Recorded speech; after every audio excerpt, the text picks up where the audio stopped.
Welcome to the Deep Dive. Today, we're taking on one of the most powerful and, let's be honest, often least understood groups in global affairs, the G20. It could be pretty opaque. Absolutely. So our mission here is to give you the real shortcut, the uh, the operational blueprint for how this organization actually works, and why its meetings matter so much more than just a photo op. A lot more. So let's just jump straight into the scale of this thing. We're talking about the G20, which is 19 countries, plus the European Union and now the African Union. Right. Together, they represent a staggering 85% of the world's wealth. That's not a typo. 85% of global GDP. And 2/3 of the planet's population. It's immense. It really is. So if you think of the global economy as this, incredibly complex airplane, these countries are the engines. They're the engines, the fuel lines, everything. And if they don't agree on things like money or trade, the whole plane is in for some serious turbulence. They really do steer the entire thing. Exactly. And to understand why they have that power, you really have to go back to its origin story. It wasn't just created out of thin air. Okay, so let's unpack that. The G20 origin story. It wasn't born from some big, grand treaty. It was born out of sheer panic, really, back in 1999. That's the perfect word for it. It was a direct response to a lesson the world learned the hard way in the late 90s. You're talking about the Asian financial crisis. The Asian crisis in 97, the Russian crisis in 98. What those events proved, beyond any doubt, was that a financial crisis in one country doesn't stay in that country anymore. It's not a local problem. Not at all. When a major economy catches a financial cold, everyone, from Tokyo to Toronto, starts sneezing. The old club, the G7, just wasn't equipped to handle that. The rich countries club. Right. They didn't have the scope. So the G20 was created as kind of a neighborhood watch for the global economy, a way to stop those tremors from becoming tsunamis. And the membership is key here, isn't it? That's what makes it so different from the G7. That inclusion is everything. It's the key to its whole mandate. Of course, you have the traditional wealthy nations, but crucially, it brought in emerging giants. Places like India, Brazil. India, Brazil, China, South Africa, Indonesia, countries whose economies had become, completely indispensable to global stability. You just can't solve a 21st century supply chain problem if you're only talking to a handful of Western nations. So it's the only room where the old guard and the new rising powers have to sit down together. They have to, which makes everything, especially getting agreement, that much harder. Okay, so when we see G20 on the news, we're almost always seeing that one big photo, all the leaders lined up. The family photo, yeah. But that summit, that one day, is just the tip of the iceberg. The real work is this grueling year-long process that's split into two completely separate tracks. And that's where the real work happens, completely out of the sight of any cameras. The first of those is called the finance track. And this isn't the presidents and prime ministers. No, not at all. This is the real financial muscle.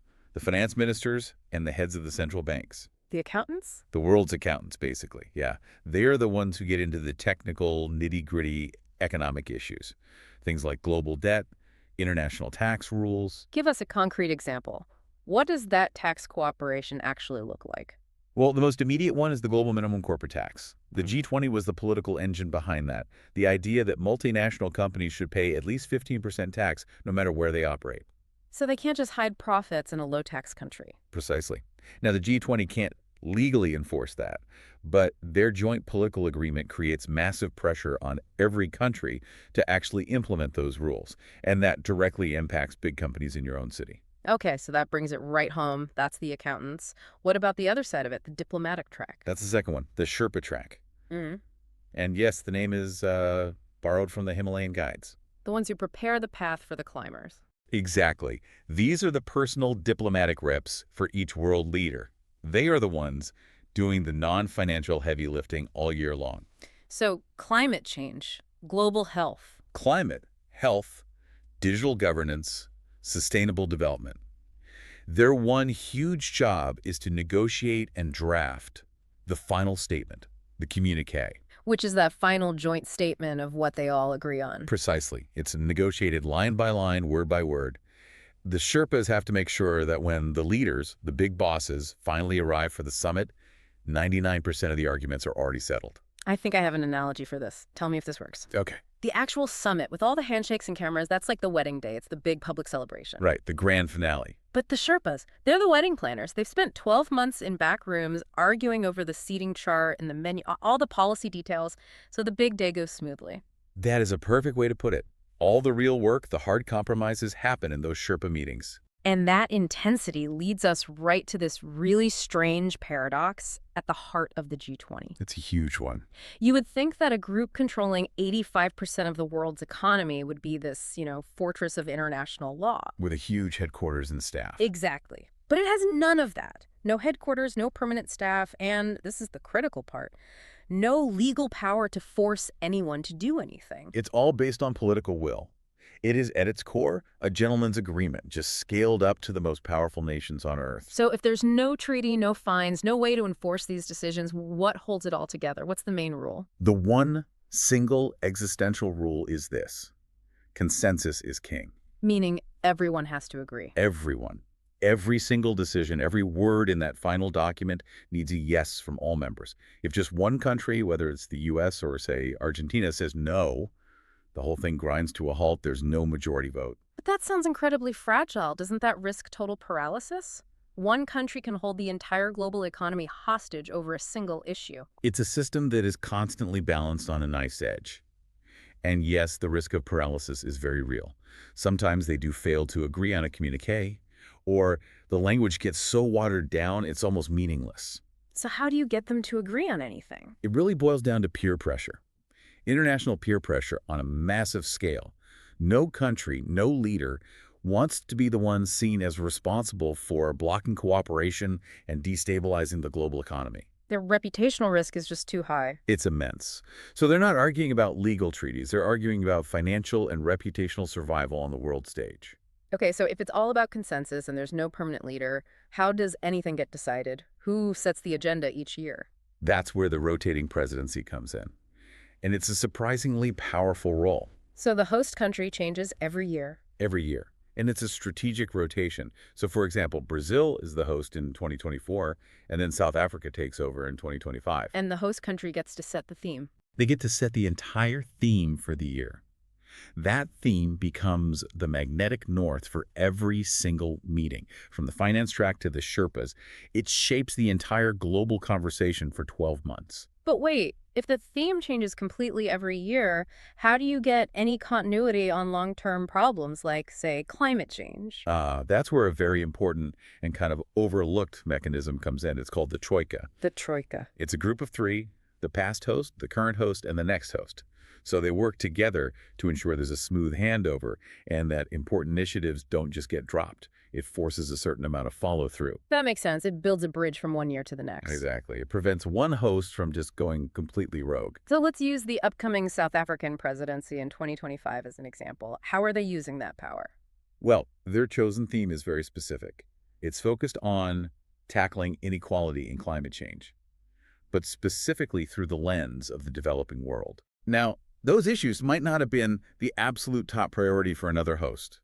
But because South Africa is in charge, those topics are now at the center of the global dialogue for an entire year. Every member has to engage with them. So it's like you're hosting a huge dinner party for the most powerful people in the world. Yeah. And you, as the host, get to decide if tonight's main topic is going to be global finance or if it's going to be poverty reduction. That's a lot of temporary power. It's immense power. Yeah. And it ensures the G20 stays relevant to more than just the wealthiest nations. Okay, so let's connect all of this back. Why should you, listening to this right now, actually care about these high-level diplomatic handshakes? Because it all filters down. These decisions directly impact what we call pocketbook issues in very real ways. This is the most important part. This isn't abstract theory. Let's talk about specific impacts. Let's take that debt issue we mentioned earlier. Okay, so if the G20 fails to agree on a debt relief plan for a major country, and that country defaults, it doesn't just affect them. it creates instant instability. It hits global commodity prices. So the cost of everything from your coffee to the copper in your electronics. It spooks investors, which can affect stock markets, your pension fund, and even your own job security. Or what about the digital rules they discuss? Right, digital governance. They're hashing out the rules for everything from cross-border data flows to how cryptocurrencies should be regulated. So that affects the apps we use, our online The security. security, the cost of your internet, all of it. So even when it feels like it's just, rich people in suits talking in a faraway city, The ripples from their decisions eventually reach your wallet. they reach your local bank and your supermarket. It's a direct line from the highest level of diplomacy to your everyday economic life. So just to quickly recap the huge amount of ground we've covered, the G20 is that global economic engine born out of crisis. Hmm. It operates on two tracks: the finance track, the accountants, and the crucial Sherpa track, those diplomatic guides doing the heavy lifting all year, The wedding planners, the wedding planners. And we saw its central paradox. It's a club run entirely on peer pressure, with consensus as its only rule. And finally, the rotating presidency gives the host country real power to shape the global agenda for a year. and that leaves us with one final kind of provocative thought for you to chew on. Okay. Given that the G20 has zero legal enforcement power and it relies completely on reputation and political will, what happens if that peer pressure fails? What if a consensus on a major crisis just completely breaks down? Are we at risk of sliding back into the very instability that created G20 in the first place? Or has the world become so interconnected now that this voluntary commitment is, in effect, permanent? That really makes you appreciate the patience of those Sherpas, doesn't it? Negotiating a non-binding but essential agreement year after year. Thanks for diving deep with us today. And be sure to check out the specific themes set by the current host country. It'll tell you exactly where the global conversation is headed next.